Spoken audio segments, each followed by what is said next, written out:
What's going on, y'all? It's your boy Sports with Royalty with a short edition of Sports with Royalty. Spurs tied the series up. We have a game 7 tonight, as I predicted. It would go 7.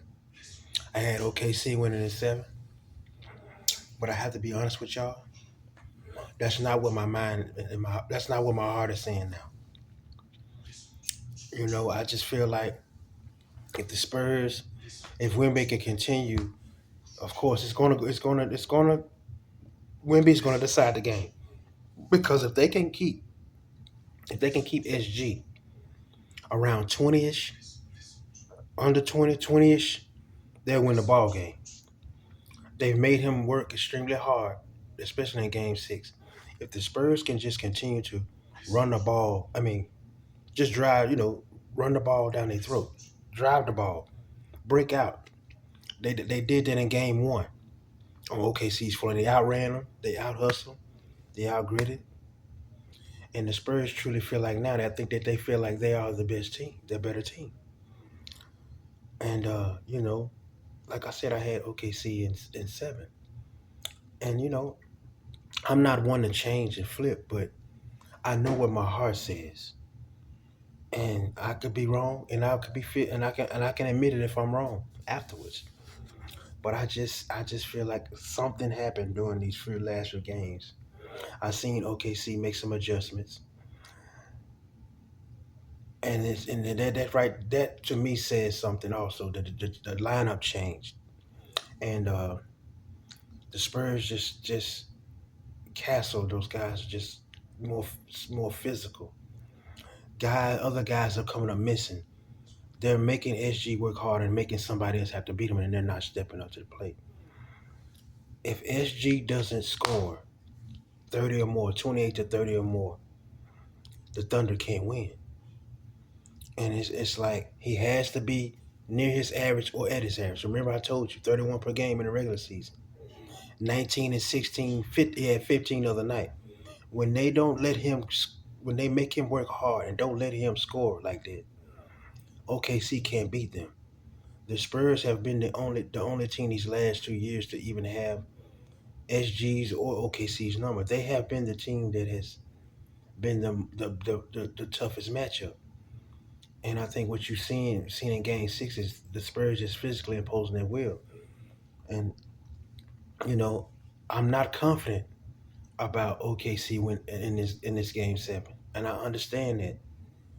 But you have to. It's another couple of more factors, little injuries in there too that are not getting attention. But uh, as far as the Knicks go and their injury, like Mike Brown said, there's no big deal about Mitchell's finger.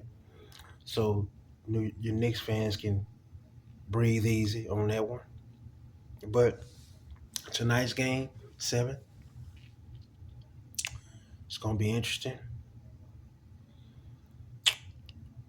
Man, I think the Spurs are gonna pull it off, man. I just do. I think we're gonna get a rematch of the Cup and the NBA Finals of 1999. Robinson, Duncan, Avery Johnson, Ewing, and those guys. I just think that in the NBA, today's NBA, the way we have the NBA has been the last 4, 5 years, maybe.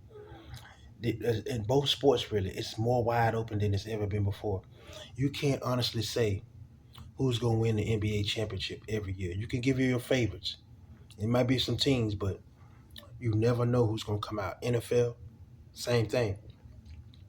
Meanwhile, back in the day, sometimes you would pretty much know. You would have an idea who would make it.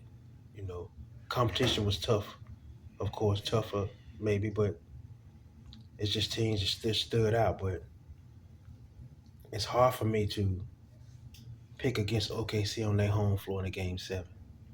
But I honestly believe, y'all, in my heart of hearts, me myself, I think the Spurs are going to win game 7.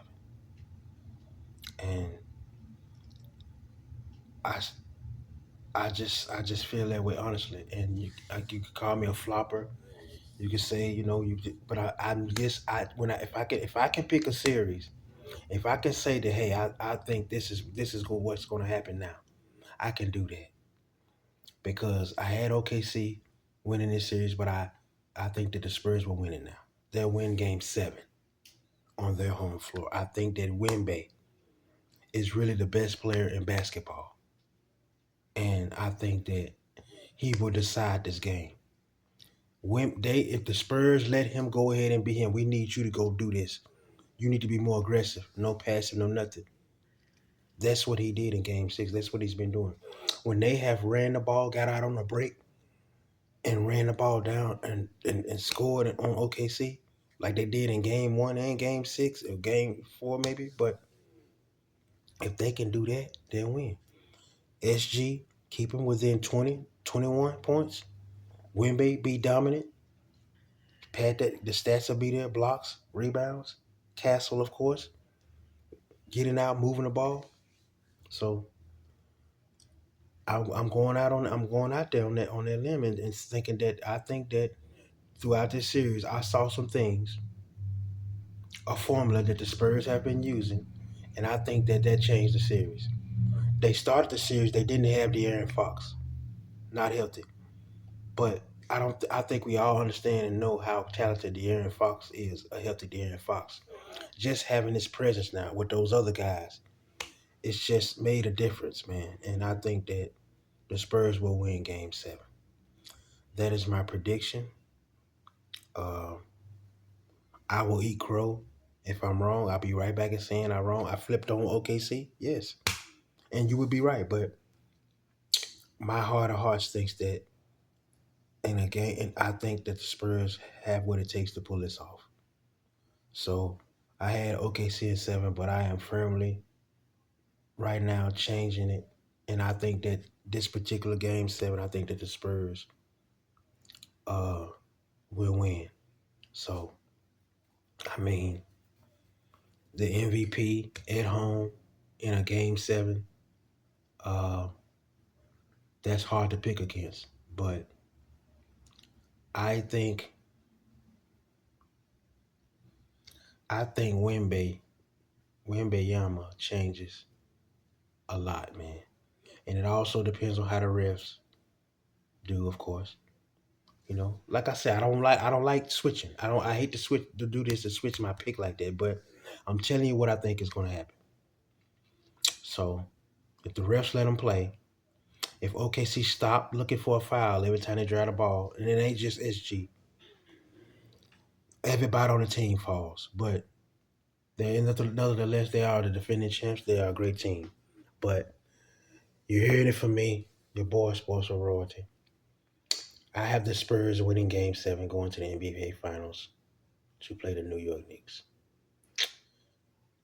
Um, Thank y'all for always watching. Hit them thumbs up. Maybe back tonight after the game. We'll see. Let's see what happens, man. I got the Spurs winning Game 7 in OKC. Thank y'all.